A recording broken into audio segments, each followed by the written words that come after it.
Right, this week I'm going to get this in one. I'm going to get the intro in one. I believe in you. Okay, 100%. you guys ready? This is the Do you one. both believe in me? Do you believe in me, Joe? Everything's crossed. I mean, maybe about 60%. Oh, come on, Joe. Right. At least up it to 85. Well, 70. We'll go 70. Okay, split difference. 70%. Okay, here we go. Hello and welcome back to another hot and fluffy bag of popcorn. Doesn't it feel all warm and yummy inside? This week we finally address Zara's love affair with Christopher Nolan and his latest movie, Tenet. Joining me as ever is the awesome Joe Hagan. Well, hello, beautiful. And the questionable Zara Jackson. Hi. And also special bastard! Oh, so close! You did so well. Oh, so annoyed. And also special guest this week, Christopher Nolan. So stay tuned for him. So, how are you guys this week? Good. Are you I'm excited sweating for from anticipation? Yeah, are you excited for Chris Nolan making a special appearance on the show? Chris. Yeah. We'll have to come up with a name for him because we've got Has a P. We've got Tommy Maguire. Gotta come up Pessy with Chrissy, because he wasn't happy about his box office. Chrissy. Pessy Chrissy. See, no. Oh no! You see, we're friends, so I can't. Oh, I you're just can't friends be now? part of I this. thought. But I just according to previous episodes, and I don't want to. there are numerous previous episodes where Zara has claimed a love affair with Christopher Nolan. You know what's so funny? I mean, like, okay, he's like, I don't even know what age, but if I actually like fancied him, it would be, it'd be kind of like cute. But I look at him and I'm like, whoa, stay away from me. But he's a great director. I look at him like, whoa, I love you, Chris, if get you're away from me. listening. I love you, but you ugly. You scare me. Quirky looking Get the man. stuff of nightmares, okay, Chris? So first off, actually, I was curious, Sarah, what is it about Chris Nolan that what is it that you're so infatuated with? Okay, so the background of this is that my favorite movie of all time, ever, is The Dark Knight. And I saw it when I was 15, and I saw it with my mom, saw it with my dad, and then I went to see it by myself because I was like, I have to enjoy this again. And just as the kids are saying these days, it hit different. And I just loved it and like completely just was obsessed with it, and everything about the characters, and just I just loved it so much. And it's like really stayed with me, all of the themes and the cinematography and the music, and every Nolan film since that I've seen has just given me that same feeling. I know that sounds so corny, but it's true. Like every time I see a trailer for a new Nolan film, it's the same. He I get has so this excited. signature. Yeah. He has a signature. He You can certainly nearly does. tell a Nolan film when you see one, in the same way that Mhm. I can instantly recognize a Tarantino movie. Hmm. But I would agree that I think Batman, when he took on that trilogy, was really for me, that's when he was put on the map. Mhm. Although I was very disappointed with the last Batman, Dark Knight Rises. Yeah. Isn't that what it was called? Mm. Yeah, I was very disappointed with that. Everybody was so enamored by it, and I was very hate disappointed that by movie. it. I really hate that And movie. I went and seen it. See, for everybody, a lot of people I spoke to, they said that they really, really enjoyed it the first time. The second time, they didn't enjoy it as much. Whereas for me, I was really underwowed by it. And then the second time I went and seen it, I appreciated it more. But I just wasn't very impressed with the opening scene with Bane and his stupid high-pitched voice and muffled voice. I thought it was very odd. I used to criticize Bane's voice, but I heard it recently because I watched a clip of it, and it was nowhere near changes. as high as I thought. Yeah, it was because it was. In the opening scene, it seems very high. Yeah, And the rest of the movie, it seems like they've just dialed it back. yeah, when you get to the football match, well, the American football match, it's way down. It's like, what a beautiful voice, and it's very, Yeah. very low.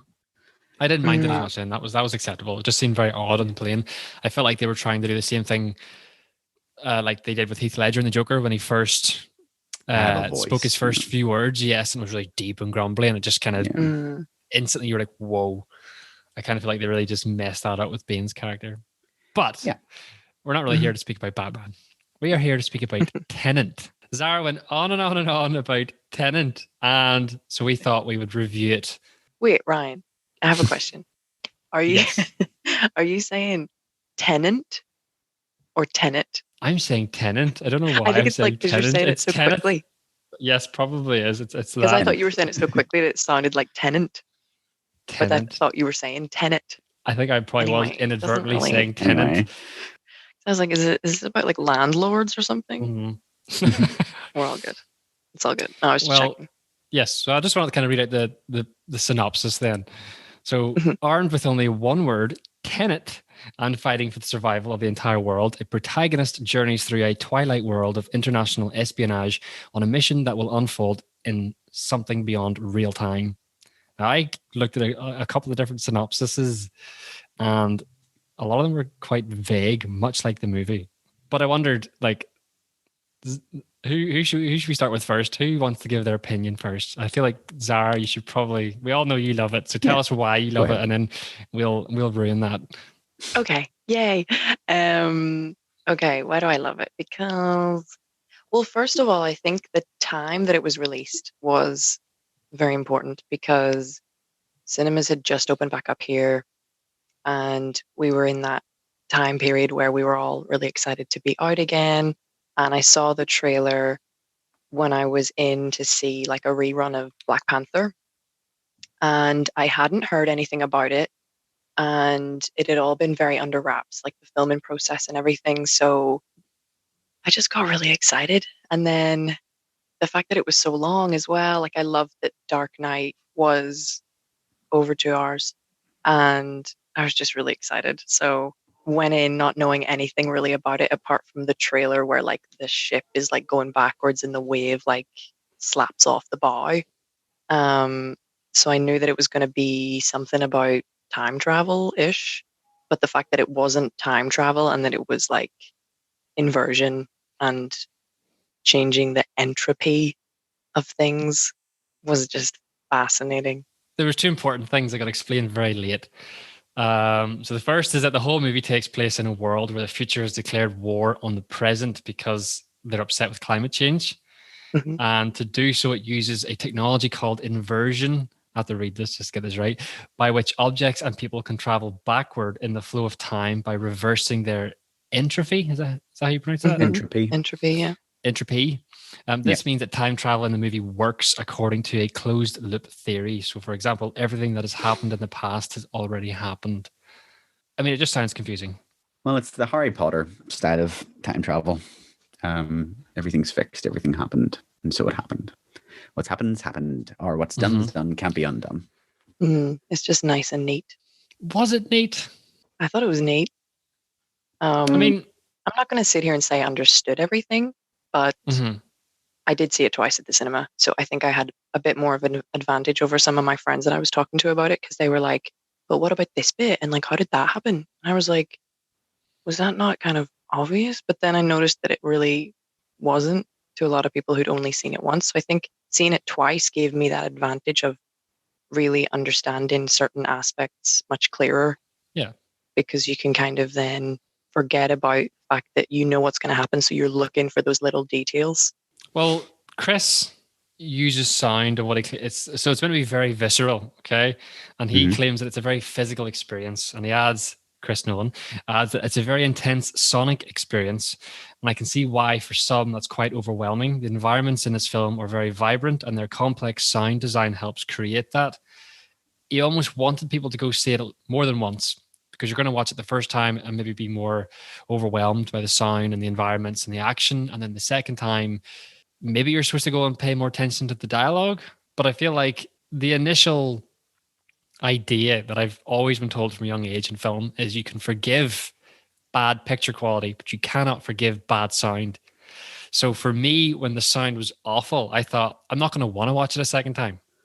I don't want to watch it a second time because there's nothing more annoying than someone talking like this to your mask and you can't understand what they're saying. That's really frustrating. I hate movies where you have to turn things up and down and up and down, and you're constantly asking the question, "What did he say?" or "What did she say?" or "What's happening?" or what I find that very confusing. So Chris claims that it's very intentional, this sound design. And I did come across an article that said in The Dark Knight Rises, for example, Tom Hardy's Bane wore obviously a heavy muzzle that kind of garbled and muffled a lot of his words. And it has become a very cultural touch point for incomprehensible dialogue in movies.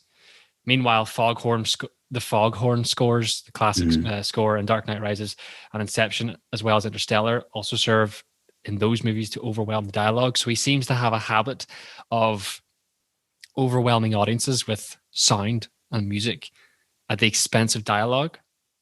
Now, for some reason in Interstellar and in Batman, it didn't really bother me as much.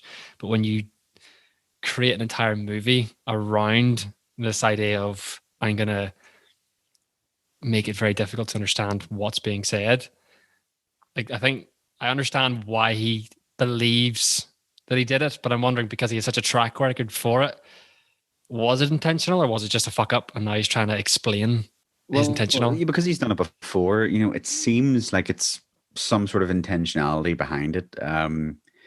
Like I totally agree with, it was The Dark Knight that you really got me in terms of sound you up and down. I actually found The Dark Knight way worse than oh my god, nearly forgot the name of the movie, Tenet, for having to turn it up and down. Yeah. I find the dialogue scenes in The Dark Knight to be really, really quiet, and the action scenes to be blaringly loud, like horribly loud. Whereas in this, I just kind of found the whole movie was kind of loud. I did struggle to hear what people were saying, but I was always able to catch up with the dialogue and sort of retroactively go, oh, they said that, they said that. I was always able to just about hear it. So it was more of an annoyance for me rather than like an incomprehensible kind of thing. But for me, I think that Christopher Nolan, like I've experienced it myself with things that I've created, with things I've edited or things that I've drawn or whatever, where what it is. You are very, very aware of what it is. And so therefore everybody else has to understand what it is. And then we experienced it ourselves whenever we were doing the logo, and I was like, that looks like a P. And you were like, no, it kind of looks like a D. And then you go, oh, okay, I need to step back and listen, to look at whether this actually makes sense. I read that Tenet was edited on a pair of high fidelity headphones, which are going to give you a completely different sonic landscape than a home cinema system or even just a normal cinema system. And I think that he could hear everything, and he liked the way it sounded. He liked the sound mix in his ears. But were people still having that same problem? Are you saying that the sound is better in the cinemas, but worse in your home theater, your home television, where everything's compressed? If you think of cinemas, they've got crazy drivers in their speakers, whereas the home cinema, what's somebody going to have? Like a bar in front of their So are you TV saying that the sound for Tenet was better in the cinema? Did you see it in the cinema? I didn't see it in the cinema. I saw it. I saw it on the video. Well, old friend. I have like gig speakers for my TV speakers. Yeah. Because one of my friends, he used to go out gigging, so he like put up his big sound system. So we have like really big booming speakers, and maybe that's why I was able to kind of catch things, because the fidelity is just a wee bit higher. But it was still kind of an odd mix. I do find the way he mixes movie audio quite strange. I don't know whether he's like an audio snob, maybe like an audiophile, and he's just like, no, everybody needs to listen to the perfect mix. But he certainly seems to focus on music and sound effects above dialogue. So, well, here's an interesting quick fact, actually, that I find quite interesting. That the composer, was not Hans Zimmer. No, I thought it would have been. It was Ludwig. I don't even know if I'm going to pronounce his second name right. Göransson, G-O with two wee dots above it, R-A-N-S-S-O-N, and he also did the Creed, the Rocky franchise sequels, Creed 1 and Creed 2, Venom, and Mandalorian, which I thought was interesting. Oh, right, that's him. Yeah, okay. There's no question that the score was very on point for Christopher Nolan. Like the opening sequence when there's that sort of like hostage situation happening, and you got the camera movements, just the quick pace action, the cinematography, and just the use of the music instantly I thought like this is a Christopher Nolan film, and I was invested, and I asked enough questions or posed enough questions that I was engaged for a while. When I seen certain things kind of happening, like bullets retracting out of a wall or whatever it was, very early on, you kind of think, what the hell, what is this? So I had questions that I wanted answered. I just didn't feel like I was getting them. What's your fast questions, enough. Ryan? Well, I just kind of felt like I understand it. It just, I was very, very interested right up to the point where they're flying down, they're driving down the motorway, the freeway, whatever you're going to call it. Mm-hmm. And he sees a car tumbling towards him, the main protagonist. And that happens out of nowhere. And you think, what the hell, what's I don't understand. Then all this action pursues after that. And you think, okay. And I didn't really get the answer that I was looking for. And then later on in the movie, you find out that it was himself in the car tumbling back past himself, and both timelines were kind of nearly happening at the same point. And it was interesting, but I felt like it was a lot of hard work. I don't really know why I didn't like it. I think maybe it's because this year, as we discussed in our last episode, that I was kind of more on a trip of finding feel-good movies and not looking to work too hard. Maybe that's just me being lazy, but I think the audio was a big struggling point for me. I can enjoy the composition of music and I can enjoy the cinematography, but I still felt like I had to try too hard for the story, and I wasn't really invested in the characters. Yeah, I don't think you were supposed to. I mean, I'm going to speak for Christopher Nolan here, but I think I'm not saying this is a bad movie, by the way. Like, even though I didn't like it, I'm not saying I hated it. I'm not saying it's a bad movie. I had too many issues with it. I'm almost the opposite of what you kind of described, Ryan. I was very not invested at the start of the movie. See the whole opening in the theater. I was like, what's going on? I don't know who's who. I'm confused. And it wasn't kind of the good confusion, like, oh, the movie's asking a question. I was just more like, what's happening? They were throwing around terms and I was like, oh, okay, I'm lost. But then as the movie went on and you started sort of understanding the concepts, I did become more engaged. I was enjoying the movie by the end of it. I think I need to watch it again because I don't think my feelings on it are... A watch party. I don't think my feelings on it are quite solidified at the minute. But I think I'll just give it a while before I watch it again, because it's a long movie. It is a long movie, but big investment of time. Fine. Yeah, as I said to you guys, I'd strategically purchased it for my dad for Christmas, and then thought, I'll watch this eventually. And then I kept forgetting to drop it back to the house. And then last night, obviously, he rings. He's like, "You got my movie?" And I was like, "Yeah, sorry." Yeah. I was going to say, it's interesting what you guys are saying about the audio, because I'm sort of sitting listening to you guys talk about how bad the audio is, and I'm going, wait, where was I when it was bad? But maybe that's because I watched it in the cinema twice. So maybe it wasn't so much of an issue. But I read so many articles about the sound quality, and I just didn't. Yeah. I don't know. It completely went over my head. I didn't notice at all. Maybe because I was so just enamored with the whole thing and just thought it was Chris. Totally my jam. You're just watching the movie with rose-tinted glasses. Do you know what's weird as well? I don't think I realized how much of Christopher Nolan's work I liked until I watched Tenet. As in, I knew my favorite film was The Dark Knight, and I knew I loved it, but The Dark Knight Rises wasn't really my jam, and Batman Begins was okay, and I liked Inception like everyone else in the world, and Interstellar was a trip and a half.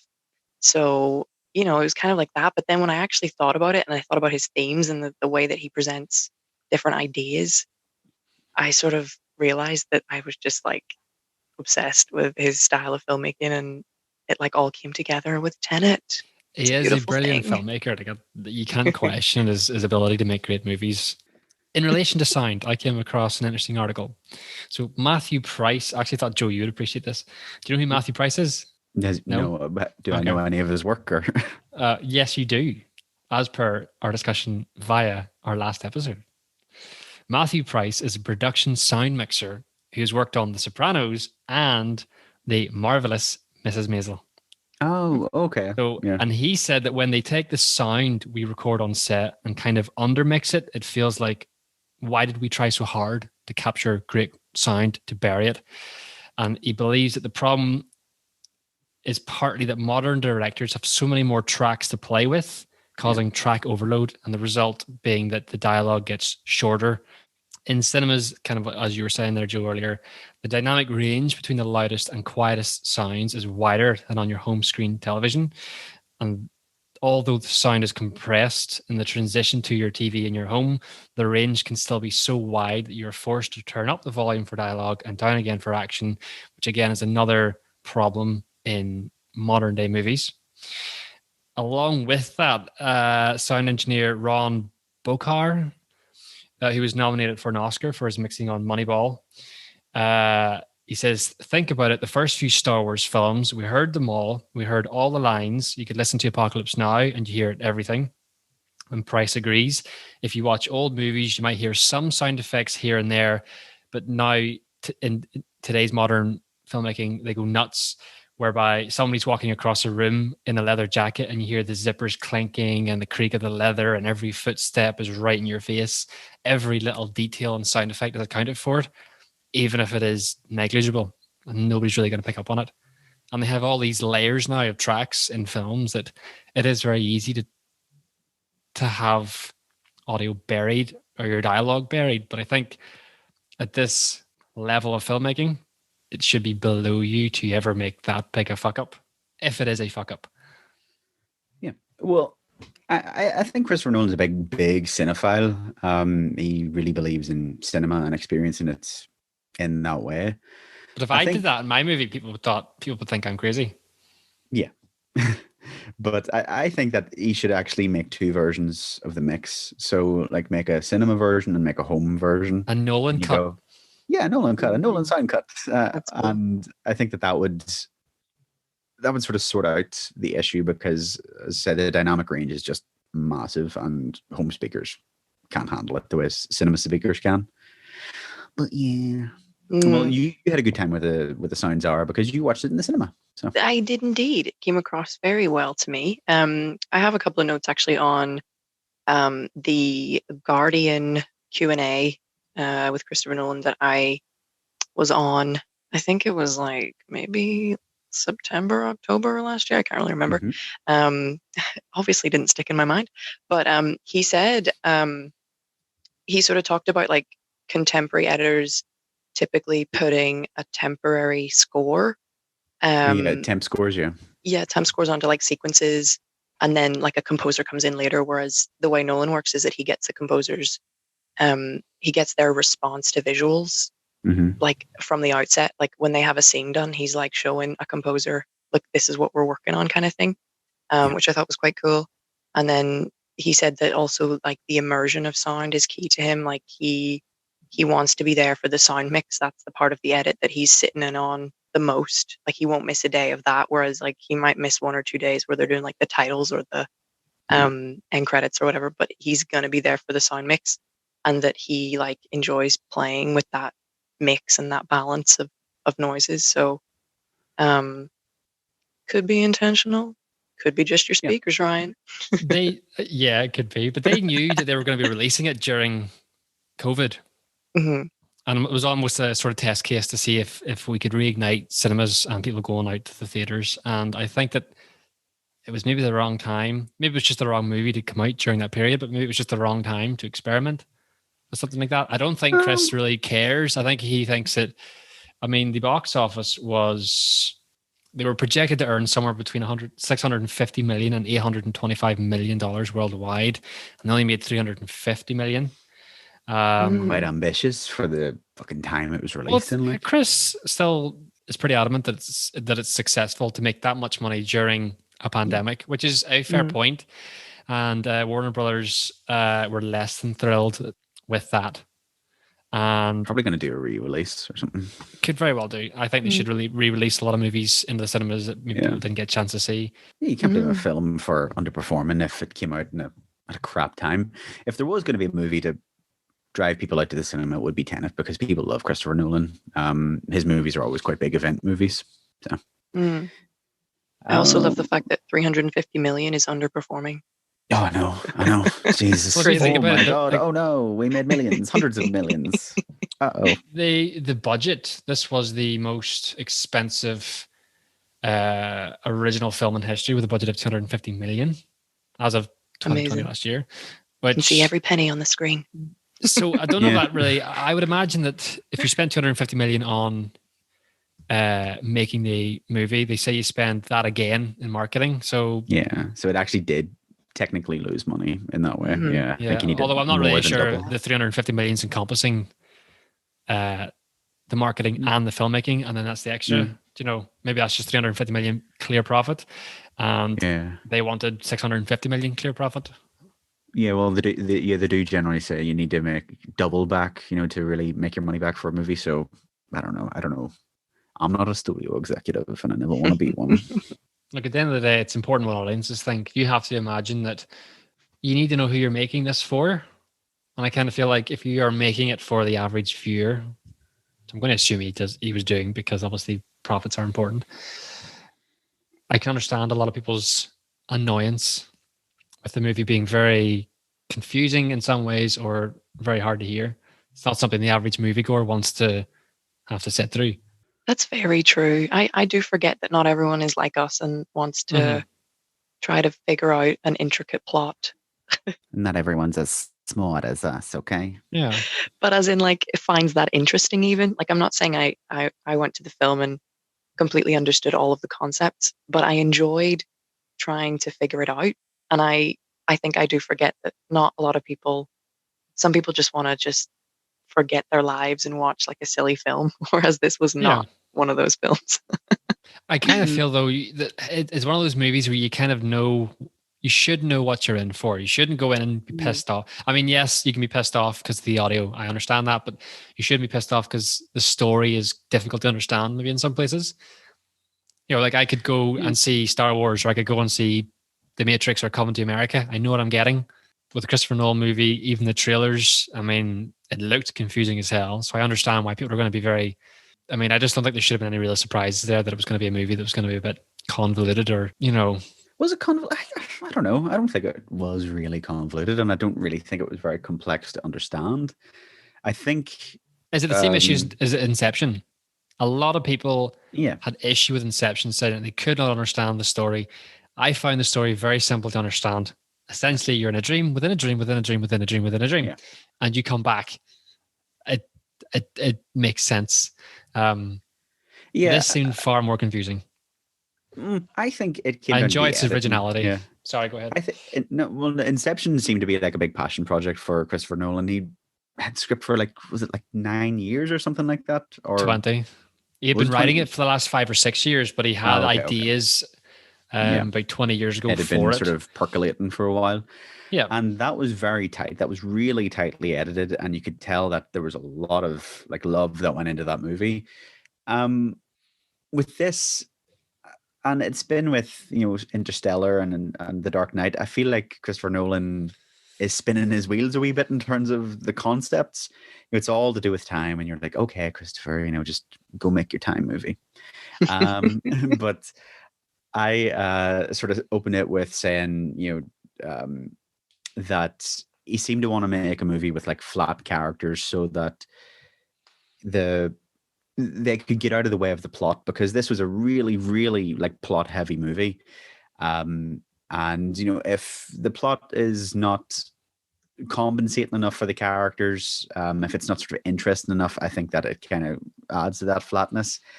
And although it did allow us to move really, really quickly, because it might feel long, but it's a really fastly paced movie. It didn't really compel me. I was intrigued, but I wasn't compelled because there was no character arc to follow. Well, it's interesting that you say that just before you kind of go too far. You feel like the characters are flat, because I did find that looking through IMDb, a lot of the characters, from top to bottom, you've just got passenger, well-dressed man. Or uniformed individual. Even the John David Washington just plays the protagonist. Mm-hmm. So and to add to that was intentional. Okay. I know it was intentional. One of his earliest films, 1998's Following. If you look at the cast for that, it was the young man, the blonde, the bald guy. It was very much like these simplistically named two-dimensional characters. Yeah. So I And think what Joe's saying, really I would intentional. agree that because the plot needs more attention, maybe the characters don't get as much as they Yeah. maybe should have done.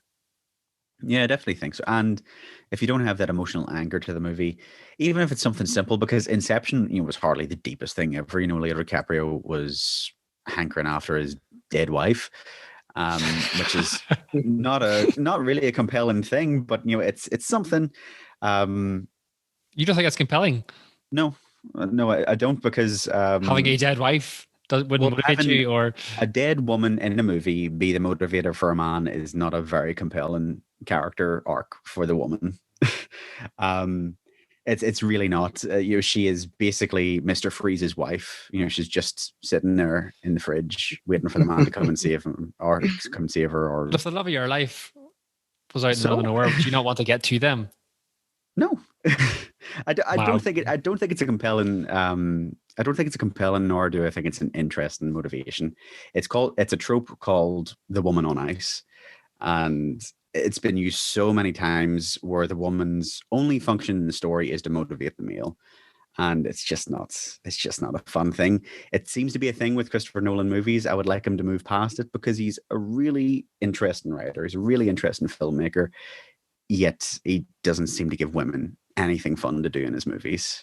It's all just the stoic male protagonist. I have to say, like even Elizabeth Debicki's character, when he was like, when the protagonist is like, I have to save her, we have to, go But inverted, and why? Yeah. I did not care. No. I have to admit, I What didn't relationship did they understand have? why it was so important to him in that moment. And I remember sitting in the cinema and I remember thinking, why is he now so, why are we taking a whole other journey now to go and save her? Yeah.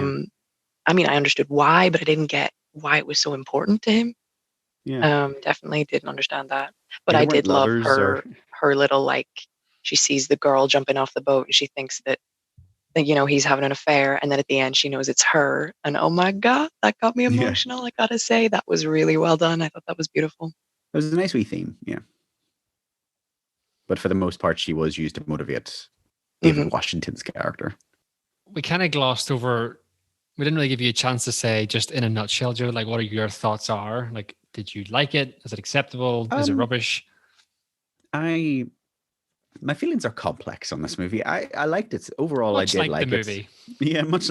Well, I did like it. I found the plot pretty simple. It was a big MacGuffin plot. Let's go get the algorithm. But that But why did did it allow feel so you. complex, though? Well, I don't think it did. I don't think it did feel that complex. I think it felt. Oh, because you've the masters. That's what it is. I You've just the don't think it masters. did. Zara's a masters. I think That's why we got it. that's Yeah, why we got it, because that's why I give up. I've only a BA. The only complex thing, I think, in terms of like understanding the movie, was just piecing together the action scenes. The editing of the movie was a bit haphazard for me, especially towards the end. I actually thought the whole airport sequence, whenever we revisited the airport, that was cool. That was a fun sequence. But towards the end, whenever David Washington's character is in a mask and Robert Pattinson's character is in a mask, and you're switching back and forth between that, I think maybe on a rewatch that would be much less confusing, but I found it hard to tell who was who because their faces were covered. I know they had different colored badges, but I shouldn't be having to look for what color is that badge. I shouldn't That's have to very look for true. tiny wee details like that. But what I will say about that is, if you paid attention, the music was reversed in the inversion scenes and it was forward in the forward scenes. And so all you had to do was Oh, listen wow. to the audio cues. That's interesting. I do find Love that. things like that very interesting. Do you think it's more important that Christopher Nolan was making a statement of what he can do with his movie as opposed to just pleasing the masses? Yeah. I think Yeah, it's really, really why not? interesting that he's able to just do these things. No other Mhm. director would have the balls to just go, you know what, I'm going to make a movie about timey-wimey, wibbly-wobbly stuff and make it kind Mhm. of complicated to follow, Mhm. whether it's the edit or whether it's the story. Because other big directors that work for Marvel and stuff, they just make the simplest movie that is catered towards the lowest common denominator. But Christopher Nolan, I think you need to go into his movies in general with your brain at least a little bit switched on. Well, I don't think we've any any right to complain that just because one time in a long time a director has come out and tried to produce something original. Yeah. But then there's something to be said that people, they like what they know, in the same way that people wanted to be surprised by, we're always talking about Star Wars, people wanted to be surprised by the Last Jedi, but when they got what they weren't expecting, they were pissed off. Well, they want to be surprised, but they don't want to be like bent over and violated. Yeah. That's fair enough. That's true too. Yeah. Sorry about things that. Like such imagery. Things I can appreciate about the movie. So I had kind of a short list of fun facts that I thought was very interesting. One of them was just the simplicity in the fact that they had 100% practical stunts and effects, and that was very apparent. And I really appreciated that. Something it's underused now in movies, so it's always nice to see a director just being more practical than special effects. So the cast as well in some scenes had to act backwards. This is my favorite. This is so cool. Oh, like the fights and stuff? Yes. So sometimes it looked a bit odd. I did think this looks a bit weird. Sometimes but in simple terms, look like if you fight backwards. Tenet deals with the concept of inversion, meaning that certain events play out backwards. This is seen in the final cut when some sequences had actors either speaking in reverse or moving in reverse, while others were moving correctly and forward in time. In some situations, the actor actually had to learn the reverse of their choreography or even learn how to speak their lines backwards. Special recognition to Kenneth Branagh in particular, who had to learn to speak his lines backwards in a Russian accent. Yeah. So kudos to some, I'm sure, very, very phenomenal acting and performances, which I missed. But that I thought was I think I stopped maybe 50 minutes left to go. I paused it and so I know that's, yes, I know, I understand. Like I just couldn't do it. I'm annoyed at myself because I kind of think like I probably should have trucked on with it. And I did. I did start the movie quite late in the evening, which probably didn't help, but I just found myself after the first maybe 15 minutes of the movie very bored and uninterested. I kind of felt like I grasped the idea and the concept of the movie early on enough to the point where the main concept itself didn't intrigue me enough. It's fair enough. Yeah. If a movie don't do it for you, don't force it. Yeah, there was plenty of things that happened early on enough for me to kind of appreciate and research, but friendship terminated. Well, did you know that Tenet wasn't always the working title? Inversion? No, it's even worse than that. So the working title was Merry-Go-Round. Oh. So it's reflected in the movie's plot descriptively. It kind of makes sense, but they said it lacked the simple impact of Tenet. So Merry-Go-Round, I get it's a working title, but that's awful. Can I just say, really want to do? Oh, sorry, Joe. Go for it. I was just going to say, can I just say, like, the word Tenet does not come up very much in the movie. It's not like Inception, where they're constantly fucking saying Inception. But is it a good thing? I don't know. You have to say saying the word Tenet in certain circumstances gives you a pass. Yes. Mm-hmm. Why? Yeah, it's also the name of the organization. Yeah. Okay. Well, I probably would have found that out if I'd watched the whole movie. And also Priya says that it's the tenets he lives by. So it's like your tenets are your like your rules, like your rules in life. Okay. I'm just doing some art that I'm going to share with you guys in a minute. Yeah. Wow. Is this some Titanic style art of Chris Nolan? This is Just lounging across the sofa. Imagine that's what it was. Yeah, that's what he's on the other side of the laptop, isn't he? Yeah, you're just staring at his naked body. He's right beside me on the sofa, guys. I don't know what you're talking about. But if he comes near you, I know, right? Stay at least 2 meters away. COVID, but not really. Yeah, but no. Stay tuned. Chris will be on soon. Chris is coming. He's a very special word. Can I show you guys my little art? It's like words, but basically, where's my camera? So it's called the Seder Square, and so all of the words are obviously palindromes, which we know what that is because we've all got master's degrees. Yeah, same backwards as forwards. So Tenet's the name of the film. Seder then is the name of Kenneth Branagh's character. Opera is where the first scene takes place. Arepo is the artist that does the fake Goya painting, and rotas in Latin. They're all Latin words, but basically then rotas is like rotated like a wheel or like time going backwards and forwards.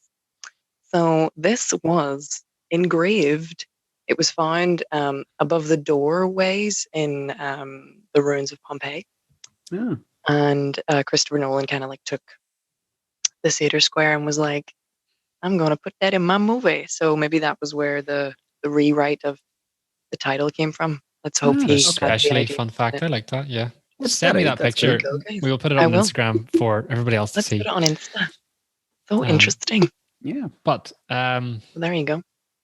yeah, so in despite of what you think of the movie, IMDb has given it a 7.5, and Rotten Tomatoes, whether or not you trust them, critic score 70 and audience score 76. So I would class that as average. If you've listened to the Wonder Woman episode, Joe would class that above average. I class it as pretty good, like a good score. Yeah. It's an average score for a movie that's getting a lot of, I don't know, there's a lot of controversy, a lot of discussion, a lot of good, a lot of bad. I think that's a fair. I think if it got a 90, I would call bullshit. What do we Do you all think that's a correct score? What do you think? Should we do our Well, if you personal? What did we do last We week? did What was for it? Wonder Woman, yeah. Yeah, Yes, we did 5 out of rating. 10 was our average. Yeah, 5 out of 10's average because that's what it should be. Okay. In the middle. Joe's standard of movie reviewing. So, Joe, what would you review this? 5 being the average, 5 out of 10 being the average. I don't know. This is kind of a difficult one for me. I am totally willing for this to change in the future. It might go up, might go down, who knows? But for now, I think I'm going to give it like 6.5. That's fair. Yeah. What about you, Zara? Well, we all know I went high with Wonder Woman. I'm 8.5. Okay. Okay, that's fair. I think it's reasonable. I mean, you do like this movie, so. I do like this film. I was expecting higher from you, so more credit to you. I've got like my top 5 are all like 9s and 10s. So, Yeah, I agree. Okay. Keep the 9s and 10s for special things. It's probably not fair to rate the movie having not finished the movie. But I didn't finish it because it's an odd one. It's not like that I had a very low opinion of it. I just didn't care for it. There's a lot I could appreciate, as we've discussed. I would say 6. Seems silly rating it at all. Yeah, just with the caveat that it's just not for you. In terms of filmmaking, I can't deny that it's beautiful. I can't deny the score's not engrossing, or I can't, the action's great, bar some of the maybe acting backwards in terms of the actual action sequences. But there's a lot I could appreciate it from a filmmaking standpoint, from a story standpoint. Didn't really care for it. I'll give it a 6 out of 10. Fair enough. I think the part that you'll have to watch, Ryan, is the I don't know how to really explain it. It's sort of like a car hijack with 5 cars all sandwiched up together. You would have seen that bit, wouldn't you? Yes, that's where the police come up behind. It's like there's the fire truck and everything. Yeah. Okay. That was you good saw too. that? That was interesting. That was cool. Really brilliant. That really made me think of Dark Knight. I will say that I will watch this again someday. Yes, you will. I will force you to. That I have already seen the movie. Dun, dun, dun, because we inverted it. Exactly. I'm doing that right now. Wow. Here. By the way, this podcast does get well over 1 million followers by the end of 2021. We've seen it. I know that for a fact. But I did think, is there anything else actually anybody wants to say? I did have one little last thing we could do before we wrap up. I was going to ask, Zara, like you love Christopher Nolan. I like some of Christopher Nolan's films as well. Like either I'm on the scale of like really loving them or like really quite not liking them. What is each of our sort of scales? Like, what's our favorite Christopher Nolan movie? What's our least favorite Christopher Nolan movie? Favorite is The Dark Knight. That's interesting. I have my list here. Let me see. The one I really want to see again is Insomnia from 2002 with that is a good movie with Robin Williams. Incredible. But I watched it when I was really young and I feel like I need to rewatch it. Memento will kind of always be scarred for me because I did it in uni and had to write about it and had to really analyze it. And it kind of put me off. Well, as of 2020, well, I'll not say just yet anyway, I have the top 5 movies of Christopher Nolan. That's what people voted for last year. That's interesting. Oh, I want to hear that. Okay. My other 2 top picks would be The Prestige from 2006 and probably Inception, because Interstellar makes me cry. Yeah. So you listed 4 out of the top 5. Ooh, look at me. I know. You go. You've got cultural taste. What about you, Joe? Well, I've mentioned it a couple of times already. Talking here, my favorite would be Inception. In terms of the Batman ones, my favorite is actually Batman Begins. I like the whole thing of like turning your fear and using that against your enemies and stuff. The Dark Knight was good. I really liked Heath Ledger's performance in it, but I found it too talky at times. But I can see why people like it. Dark Knight Rises, did not like that movie. Insomnia, I only remember that today. Actually, Insomnia is a really good ass movie, but my least favorite, probably the one I'm like most disappointed in because I was really looking forward to it, was Interstellar. Did not like that movie. I didn't. No. I just felt like it was, the way you got that kind of feeling of basically head being up ass, with the Hideo Kojima comparison, Ryan. That's what I felt about Interstellar. Well, I would agree. Yeah, Interstellar for me was a bit too far out there. It was like, love is the thing that saves everything. And you're like, nope. And you just kind of remade 2001 Space Odyssey. So you've already got that movie. Yeah. So favorite Inception, least favorite Interstellar. My favorite would probably, I think I would probably go with Dark Knight as well. Just because it's one of the very few DC franchises that I actually enjoy is Batman and Dunkirk. I haven't seen that yet, but I would like to see it. Fantastic war movie. Yes, it's very well shot. I struggled to decide whether I like Dunkirk more than I liked Hacksaw Ridge with Andrew Garfield, which was a very surprising performance by him, but a very good film based on a true story. He's a good actor. Yes, he is a good actor. He's a dick, but he's a good actor. But I think, yes, Dunkirk and Batman Dark Knight's probably my favorite. Least favorite probably would be Interstellar. I would have to agree. I like Inception. Yeah. But the top 5 movies by Christopher Nolan. So in 5th place is Insomnia. 4th place is The Dark Knight. Can I guess the top 3? Yes. Right. Okay, here we go. I'm going to guess, right, in 3rd place, what have we got? We've got 3rd place, Dunkirk. Yes. In 2nd place, Interstellar. No. Ooh, okay. Second place be Inception. Nope. Damn, is Inception number 1? Nope. It's not on the list. Is it not in the top 5? No.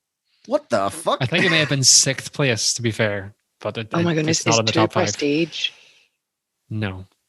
Is it not? 1. Okay, well then tell us, because I'm fucking lost. It's 1. Wait, really? So Interstellar's 2? No, Memento. Oh, thank goodness. Oh, yeah. I thought Interstellar was in the top 5. So it's Insomnia, Dark Knight, Dunkirk, Memento, and The Prestige. That's Which bizarre. Prestige is a fantastic. I haven't seen it in a long time, but a very good Prestige movie. is super, but I didn't think it would be number 1. No. Neither did I. I was surprised. I was very surprised. I'm really surprised that Inception isn't in the top 5. Yeah. That's blowing my mind a little bit too much. Yeah. I don't know what's real anymore, or you don't know how to process that. Come take a wee sit on my sofa, and we will talk it through. I'm with you with the Hideo Kojima stuff. I'm like, what? Your mind just melts. Just melted. Well, I thought I'd like to see actually how much of a Christopher Nolan fan you are, if we have time. Oh. And I did not come up with this name, but I did steal it because I thought it was very cool. And it's called Nolan Me, Nolan You. That's my favorite thing of all time. So 10 questions for you. We'll try and blast through these as quick as we can. Oh no. Are we both answering these? Yeah, or? Yeah. But Zara will probably know them. Oh gosh, no, if I don't, it'll be really bad now. Just text Chris. Well, it makes you look really, yes. What do you mean? Just shout across the sofa. I know, right? He's right here. Yeah. Where was he born? Dublin, Glasgow, London, or Manchester? Manchester? I'm going to say Manchester. Okie doke. What is the name of his brother with whom he often writes scripts? Oh, Jonathan. Okay. Oh, there we go. I was, You got it. I was That so was the quick. first one. Yeah. What is the name of his wife with whom he produces films? Anna, Emma, Jennifer, or Marie? Don't care. Emma. Okay. What is the title of his first short-length film? I Doodlebug, know. Insomnia, Larceny, or Tarantella? I know this one. Larceny? Larceny. You can ring a friend. Well, I'm Larceny was so the first competitive. short. I really want to do well. Tarantella Can was you the tell Yeah, I'm second Joe, like short. shut sweating. up. There I'm you like go. sweating so much. I'll just mute Joe's mic. What is the title of his first feature-length film? Deception, Following, Greed, or Revenge? Following. Following, yeah. What is the title of his second film for which he received international attention? And I have to type this answer in.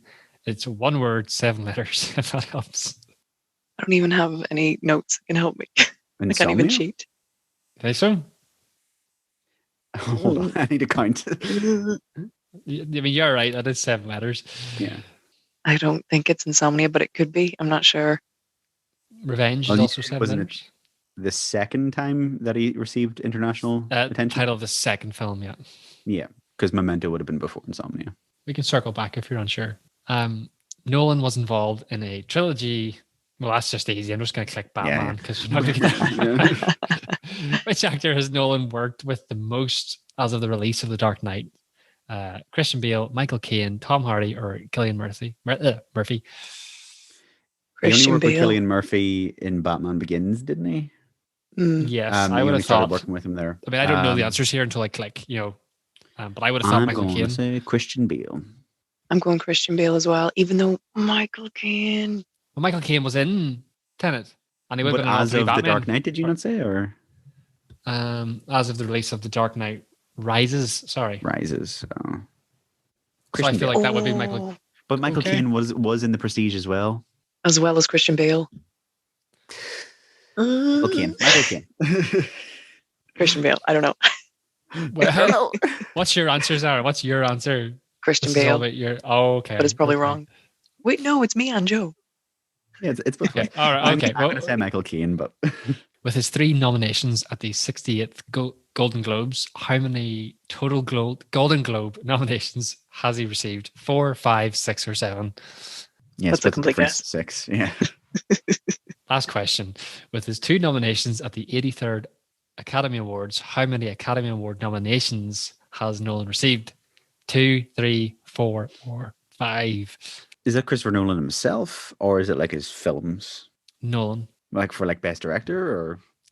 It just says Academy Award nominations, Joe. Well, I don't know, because I mean, obviously Heath Ledger won the posthumous Best Actor award. I'm going so to I don't assume it's Chris. And his films Chris have won himself. for sound design, but I'm gonna say 3. Okay. Yeah, All right. Hmm. Submit. on the lower end. I'm sure this is Submit. riveting I'm so for nervous. our listeners. Out of 10, he was born in London, so you got 1 wrong. Oh, Fair damn. enough. Uh, Sounds like a Londoner, but you know, I was Larceny. like, Mm, was the first short-length film. Larceny, yep. Oh, sorry, no, sorry, it's Tarantella. Sorry. I'm reading these Wait, wrong. what? This well, is that's the a weird TV list. short. But That's What's a weird Tarantella? layout. I have no idea. Ugh. Tarantula. I don't know. Title of his second film for which he received international acclaim. We wrote Insomnia. It's Memento.